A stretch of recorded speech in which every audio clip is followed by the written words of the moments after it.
আসসালামু আলাইকুম প্রিয় শিক্ষার্থীরা, তোমরা কেমন আছো? আশা করি ভালো আছো। তো আমি মাজহারুল ইসলাম আছি তোমাদের সাথে। তো এর আগে আমি আমার ইউটিউব চ্যানেলে 3টি টেন্স রিলেটেড ক্লাস আপলোড করেছি। আজকে আরেকটি ক্লাস তোমাদের সামনে উপস্থাপন করব, সেটি হলো প্রেজেন্ট পারফেক্ট কন্টিনিউয়াস টেন্স। এই টেন্সটি আসলে খুবই গুরুত্বপূর্ণ। তো আশা করি ক্লাসটি মনোযোগ দিয়ে তোমরা লক্ষ্য করবে এবং বুঝবে। তো ক্লাস শুরুর আগে বলে নিচ্ছি, যারা আমার চ্যানেলটি এখনো সাবস্ক্রাইব করেনি তোমরা অবশ্যই চ্যানেলটি সাবস্ক্রাইব করবে এবং যথারীতি একটি শেয়ার করবে এবং লাইক কমেন্ট দিবে। তো এখন ক্লাস শুরু করছি। প্রথমে প্রেজেন্ট পারফেক্ট কন্টিনিউয়াস টেন্স কাকে বলে খেয়াল করো। যে ভার্ব এর কাজ বর্তমানে হইতেছে বা চলিতেছে বোঝায় তাকে প্রেজেন্ট পারফেক্ট কন্টিনিউয়াস টেন্স বলে। তো বাংলা রূপ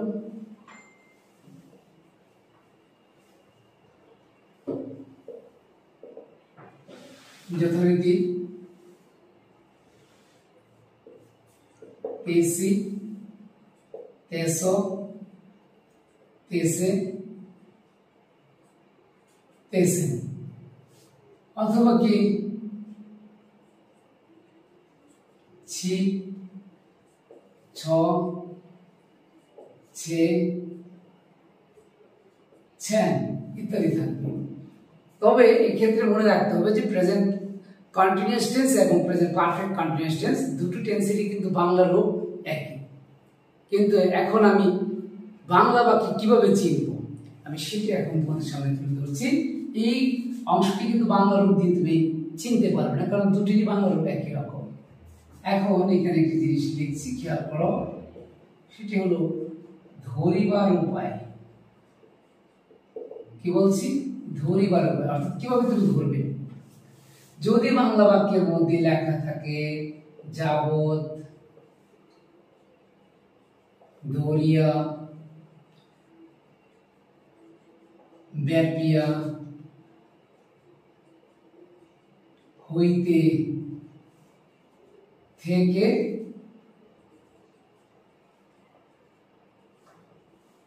উল্লেখ থাকে, তখনই বুঝবে কি এটা হলো প্রেজেন্ট পারফেক্ট কন্টিনিউয়াস টেন্স। যেমন বৃষ্টি হচ্ছে বা বৃষ্টি হইতেছে। আবার আমি বললাম সকাল হইতে বৃষ্টি হইতেছে, সকাল হইতে বৃষ্টি হইতেছে। তো বৃষ্টি হচ্ছে এটা continuous tense, normal present continuous tense. আর যখনই বলছি সকাল হইতে বৃষ্টি হচ্ছে তখন সেটা কিন্তু চলে যাবে কি প্রেজেন্ট পারফেক্ট কন্টিনিউয়াস টেন্সে, কারণ এখানে কি হইতেটা লেখা আছে। ক্লিয়ার? তো এখন আমরা জেনে নিলাম যে বাংলা বাক্যে যদি কি যাবৎ, ধরিয়া, ব্যাপিয়া, হইতে, থেকে যদি এগুলো থাকে তাহলে বুঝবো কি এটা প্রেজেন্ট পারফেক্ট কন্টিনিউয়াস টেন্স। তো আশা করি এই পর্যন্ত বুঝতে পেরেছো। এখন আরেকটি বিষয় হলো এখানে এই টেন্সের, সেটি হলো কি যে সিন্স এবং ফরের ব্যবহার। সিন্স এবং ফরের ব্যবহার মনে রাখবে, যদি নির্দিষ্ট সময়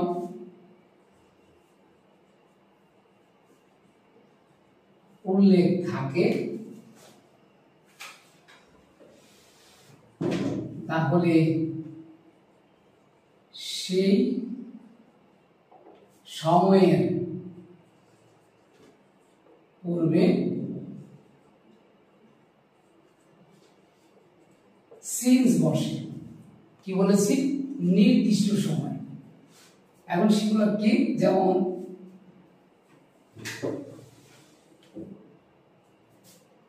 যেমন কি সকাল, বিকাল, সন্ধ্যা, রাত, ভোর রাত, 2015 সাল, 1900 সাল,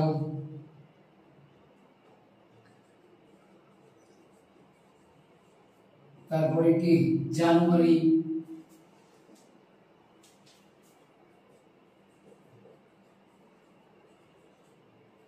ডিসেম্বর ইত্যাদি। অর্থাৎ কি যে সময়টা ফিক্সড উল্লেখ করা আছে ওই সময়টার পূর্বে কি বসবে সিন্স। তারপর যদি অনির্দিষ্ট সময় বোঝায় অর্থাৎ এই সময়টি কখন শুরু হয়েছে বা কখন শেষ হয়েছে যদি এটা অনির্দিষ্ট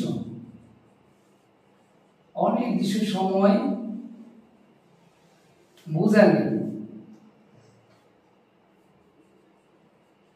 সেই সময়ের পূর্বে কি ফর বসে। কি বলছি অনির্দিষ্ট সময় মানে ইনডিফিনিট টাইম, অর্থাৎ কখন সেটা শুরু হয়েছে। যেমন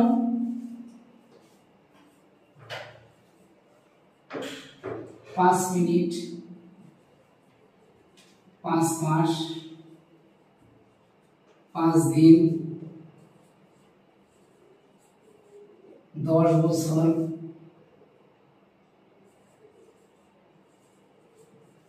100 বছর,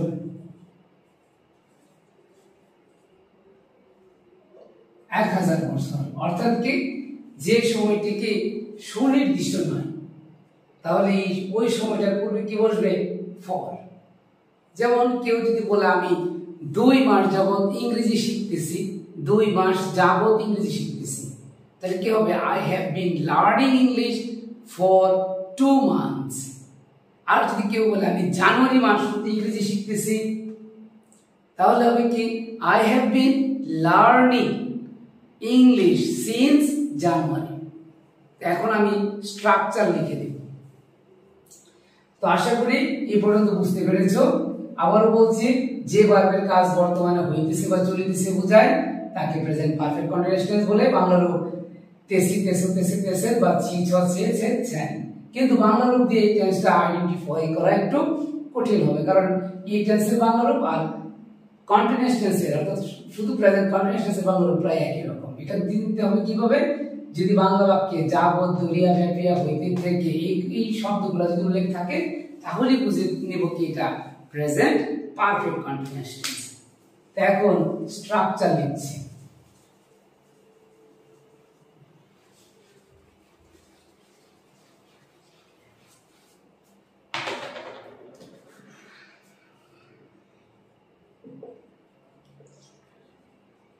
স্ট্রাকচার অ্যাফার্মেটিভ।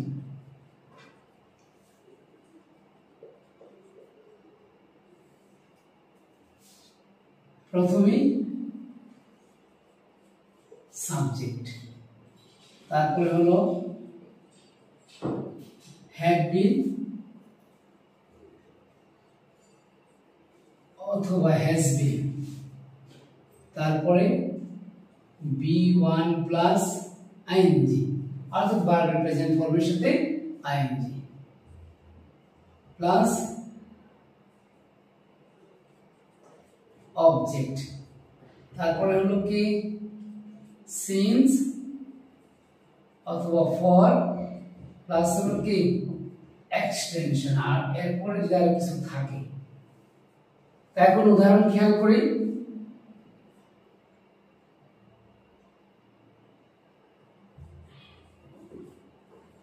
আমি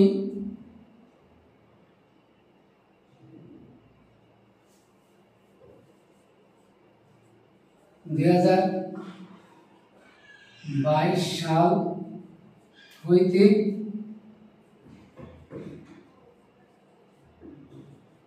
ইংরেজি শিখছি অথবা ইংরেজি শিখতেছি। তাহলে এখানে সাবজেক্ট হলো আই, এর সাথে হবে কি have been, I have been. শেখা ইংলিশ হলো লার্ন, এর সাথে হবে ING, I have been learning, কি শিখছি ইংলিশ। তারপরে হলো কি যে এখানে কি 2022 সাল, তাহলে 2022 সালটা কি একটা নির্দিষ্ট সময়। তাহলে একটু আগে আলোচনা করেছি নির্দিষ্ট সময় বুঝাইলে কি হবে সিন্স, সিন্স তারপরে কি 2022। তারপর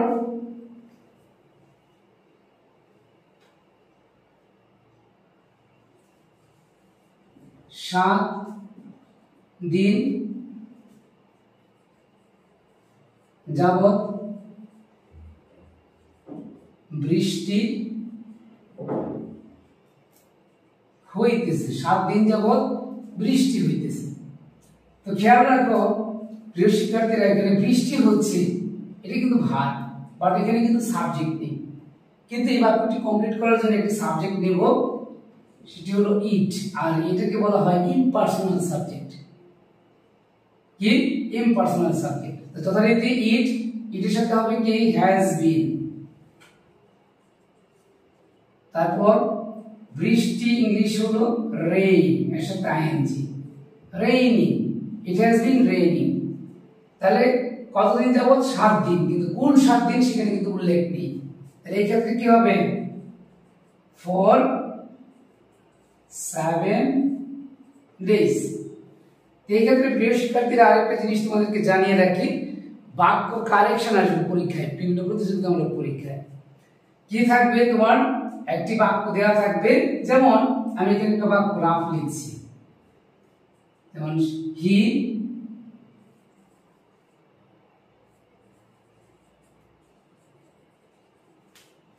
ব্র্যাকেটে do the sun since morning. তো এখন তোমাকে চিন্তা করতে হবে সিন্স এবং ফর কিন্তু প্রেজেন্ট পারফেক্ট কন্টিনিউয়াস টেন্সে বসে। যেহেতু বাক্যটি ক্লু হলো কি সিন্স, তাহলে এটি কোন tense present perfect continuous tense.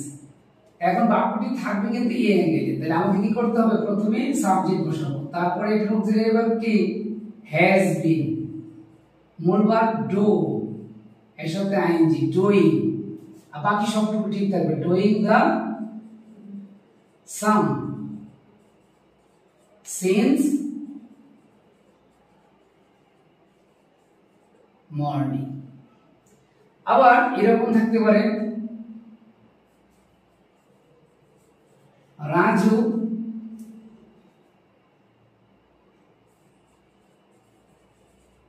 read in the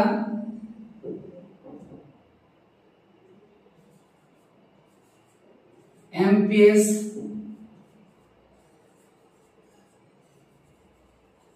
high school for 4 years।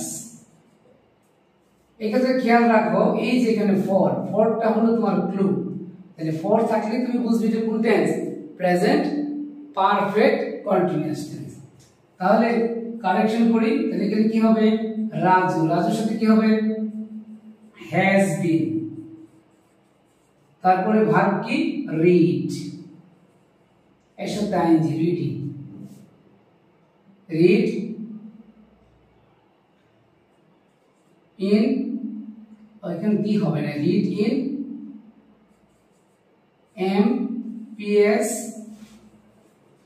high school for 4 years। অর্থাৎ এই অংশটি আশা করি ভালোভাবে বুঝতে পেরেছি।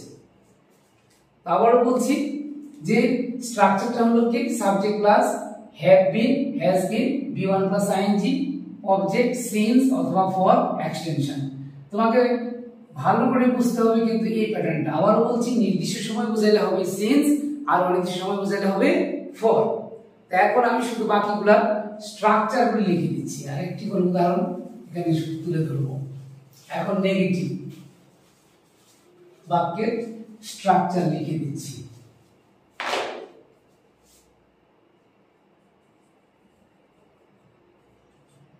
নেগেটিভ, প্রথমে সাবজেক্ট, তারপরে হ্যাভ অথবা হ্যাজ, তারপরে নট, তারপরে বিন,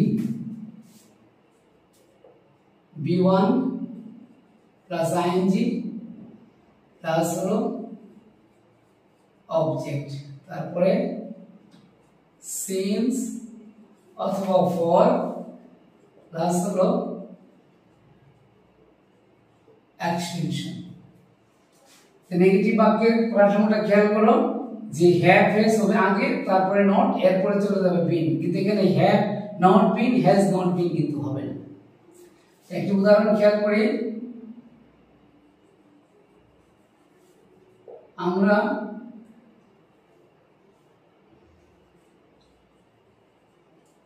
বিকাল হইতে মাঠে ফুটবল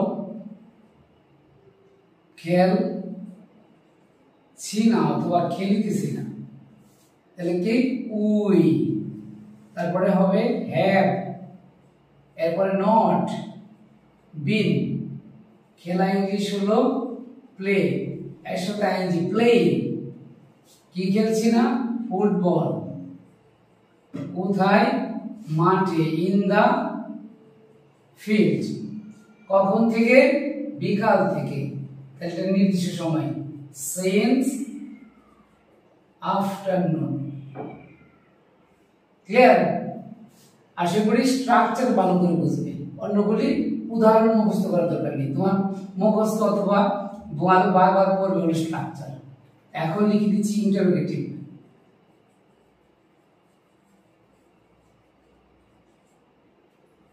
ইন্টারোগেটিভ অর্থাৎ প্রশ্নবোধক। ইন্টারোগেটিভের ক্ষেত্রে নিয়মটি হলো প্রথমে হ্যাভ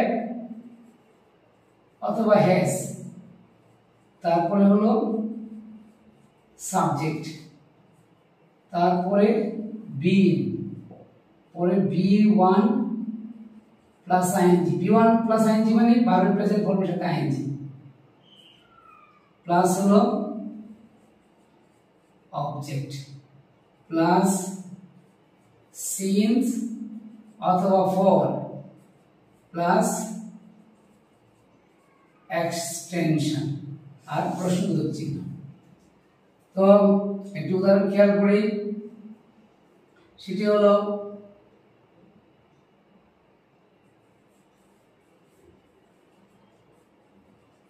তুমি কি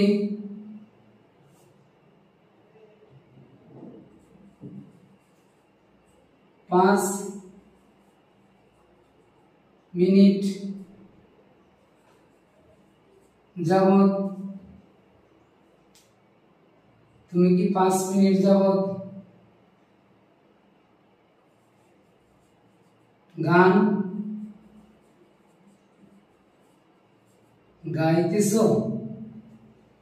তাহলে কি হবে, প্রথমে হ্যাভ, তারপরে ইউ, এরপরে হলো কি বিন, তারপরে গান গাওয়া, গান ইংলিশ হলো সিং, এর সাথে আইএনজি সিঙ্গিং, এ সং, তারপরে 5 মিনিট, কিন্তু কোন 5 মিনিট নির্দিষ্ট নেই, তাহলে এখানে হবে কি ফর, তারপরে কি 5 মিনিটস।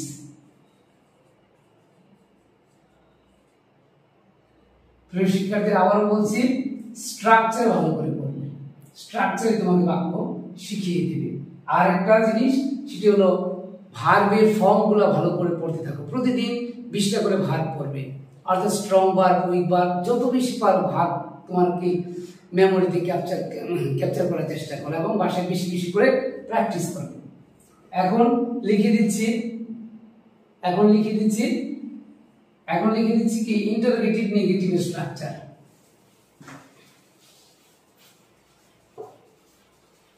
ইন্টারোগেটিভ নেগেটিভ স্ট্রাকচার অর্থাৎ প্রশ্নবোধক ঢাবুক।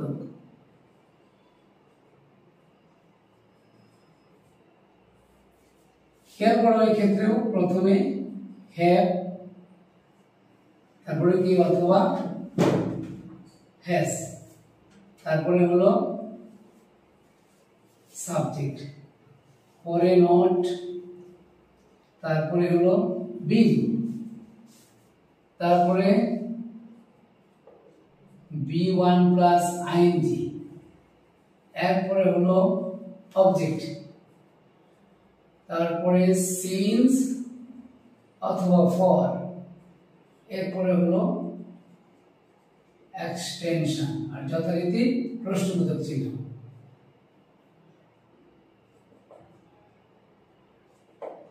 এক্সটেনশন প্রশ্নবোধক চিহ্ন। এই ক্ষেত্রে একটি উদাহরণ খেয়াল করি।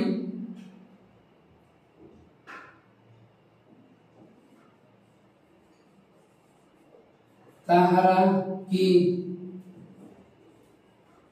নদীতে মাছ ধরিতেছে না? তাহারা কি নদীতে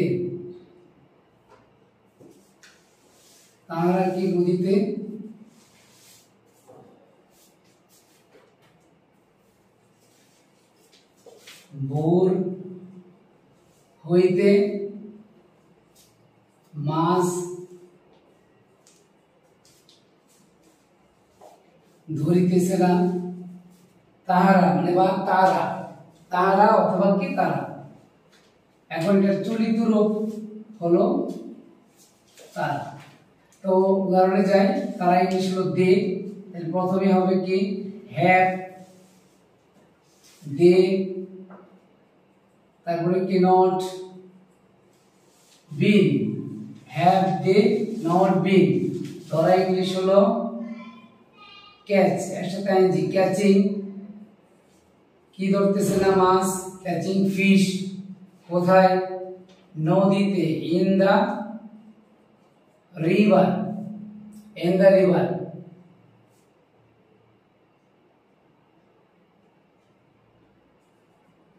কখন, সিন্স, অ্যাট, ডন। মনে রাখবে ভোরের ক্ষেত্রে ইংলিশটা হবে অ্যাট ডন, আর সকাল, বিকাল, রাত ওগুলির ক্ষেত্রে হবে কি ইন দা। তো আশা করি বিষয়টি বুঝতে পেরেছ। তো এখন সর্বশেষ তোমাদের সামনে আমি একটি বাক্য লিখে 4টি স্ট্রাকচারে পরিণত করে দেখাচ্ছি। যেমন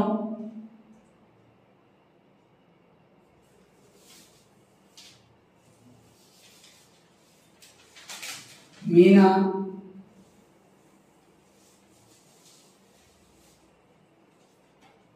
সকাল হইতে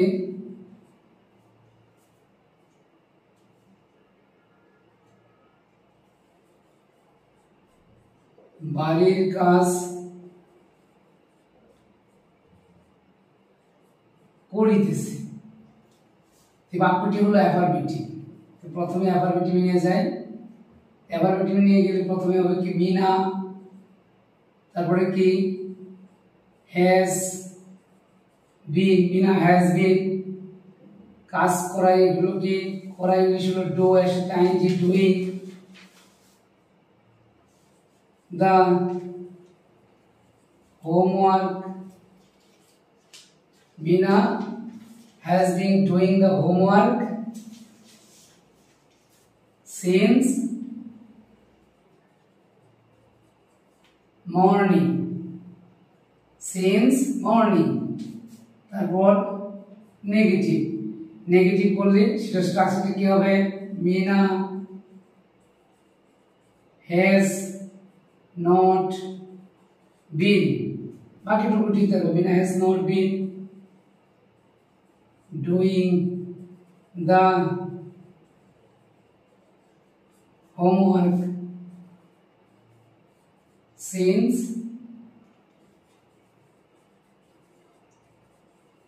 morning। এখন আসি ইন্টারোগেটিভে। ইন্টারোগেটিভের ক্ষেত্রে কি হবে অক্সিলারি ভার্ব চলে যাবে সাবজেক্ট থাকে তাহলে হ্যাজ মিনা খেয়াল করতে হবে নামের প্রথম অক্ষর কিন্তু বড় হাতেরই থাকবে has Mina been doing the home work since morning এবং প্রশ্নবোধক চিহ্ন তারপরে তোমার হলো ইন্টারোগেটিভ নেগেটিভ এই ক্ষেত্রে হ্যাজ তারপরে হলো নট মিনা বিন প্রশ্ন হলো এই ক্ষেত্রে হ্যাজ অক্সিলারি ভার্বের সাথে আমি নট কেন লিখলাম মনে রাখতে হবে ইন্টারোগেটিভ নেগেটিভের ক্ষেত্রে সাবজেক্ট যদি নাউন হয় সেই ক্ষেত্রে নিয়মটি হলো কি অক্সিলারি ভার্বের সাথে আমি নটটা বসায় ফেলতে পারব প্রোনাউন হলে সেই ক্ষেত্রে আমি ওই নটটাকে সাবজেক্টের পরে নিয়ে আসব তাহলে has not Mina been doing the home work since morning তো তোমরা বাসায় কিন্তু এইভাবে প্র্যাকটিস করবে অর্থাৎ একটি বাক্যকে তুমি চারটি বাক্যে পরিণত করার চেষ্টা করবে তাহলে কি একই সাথে তোমার স্ট্রাকচারেরও কি আর শেখার কোনো সমস্যা থাকবে না এবং কি ভালো করে তুমি ক্যাপচার করতে পারবে অর্থাৎ কি তুমি ভালো করে বুঝতে পারবে এবং কি এক্সপ্লেনেশন করতে পারবে আর ভাষায় যখন তুমি কাজ করো তখন সেটা কি ব্যাখ্যা সহ কাজ করার চেষ্টা করবে তো আশা করি বিষয়টি ভালোভাবে বুঝতে পেরেছো শেষ করার আগে আবারও একটু বলে দিচ্ছি যে এই প্রেজেন্ট পারফেক্ট কন্টিনিউয়াস টেন্সটি কিন্তু বাংলা রূপ দিয়ে ভাবে চেনা যাবে না এটা ধরার নিয়মটা হলো যাবৎ দরিয়া ক্রিয়া হইতে থেকে যদি বাংলা বাক্যে থাকে তাহলে বুঝবা এটা হলো প্রেজেন্ট পারফেক্ট কন্টিনিউয়াস টেন্স আর ইংরেজি বাক্যের ক্ষেত্রে যদি বাক্যের সিন্স অথবা ফর থাকে তাহলে বুঝবা কি এটা প্রেজেন্ট পারফেক্ট কন্টিনিউয়াস টেন্স সেই ক্ষেত্রে যদি তোমার বাক্যটাকে কারেকশন করতে বলে তাহলে সাবজেক্টের পরে অক্সিলারি ভার্ব এবং ভার্বের রূপটাকে চেঞ্জ করে নিতে হবে তো আশা করি ভালোভাবে বুঝতে পেরেছো পরে পাস্ট ইনডিফিনিট টেন্স নিয়ে পরে ক্লাস আলোচনা করব সেই পর্যন্ত ভালো থাকবে আল্লাহ হাফেজ